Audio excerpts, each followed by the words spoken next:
हामी पनि हेर्दा हेर्दै कति ठुलो भइसकिसक्यो है। अस्ति भर्खर क्लास 5 मा थियो र अहिले क्लास 11 मा। Hello everyone, welcome back to my new blog. र तपाईँहरू राम्रै हुनुहुन्छ होला, म पनि राम्रै छु। आज चाहिँ मैले अस्ति नैको हाम्रो वेलकमको ब्लग हाल्न गइरहेको छु र तपाईँहरूले माया दिनुहुन्छ भन्ने आशामा यस मैले ब्लग हालेको हो। र यति बेला चाहिँ हामीलाई टिका र बेच लगाइदिनु हुँदै थियो क्लास 12 को दिदीहरूले, अनि हामीलाई चाहिँ ग्रान्ड वेलकम गरिँदै थियो। र पछाडि चाहिँ मेरो नयाँ स्कुल त के भन्नु, नयाँ साथीहरू आएको थियो जो उनीहरूको घर चाहिँ थियो नगरकट्टा नुक्सान। र अब चाहिँ हामीलाई भित्रबाट ग्रान्ड वेलकम गरिँदै थियो र यति राम्रो प्रकारले वेलकम गरिएको थियो, त्यही हिसाबले हामी पनि राम्रो प्रकारले फेयरवेल दिउला है गाइस।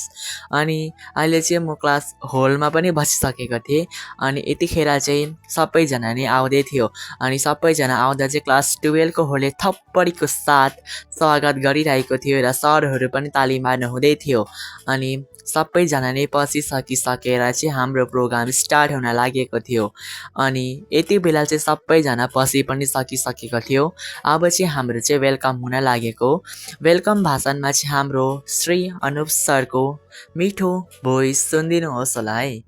सुन्नुभन्दा अगाडि म मेरो प्रिय साथीहरूलाई देखाउँदैछु, जसको नाम चाहिँ मेनकुमार छेत्री हो, जो चाहिँ मसँग क्लास 5 देखि मिलिरहेको छ। र सुन्नुहोस् होला हाम्रो अनुप सरको भाषण।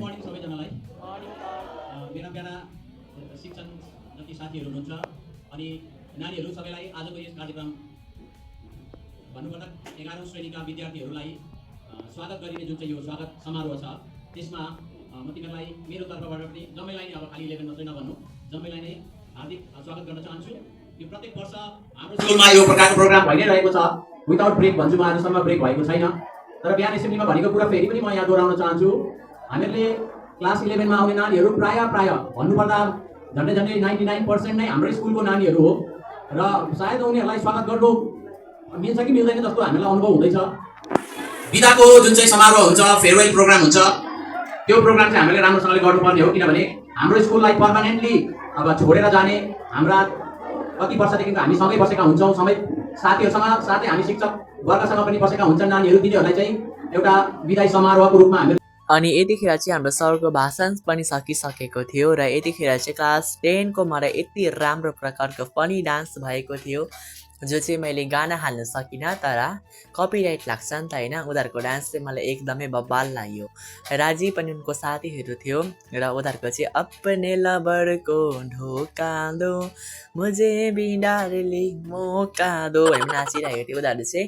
अनि चाहिँ हामी चाहिँ उनीहरूको डान्स भइरहेको थियो, डान्सको साथमा हामी पनि मजा लिइरहेको थियौँ। बेसी चाहिँ मै मजा लिइरहेको थिएँ गाइस।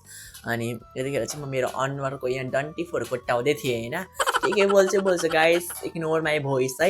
अनि यहाँ चाहिँ मेरो साथी छिरिङ पनि छ र यहाँ चाहिँ हाम्रो साथी सञ्जना र नयन्ती बहिनीको डान्स यति राम्रो भएको थियो।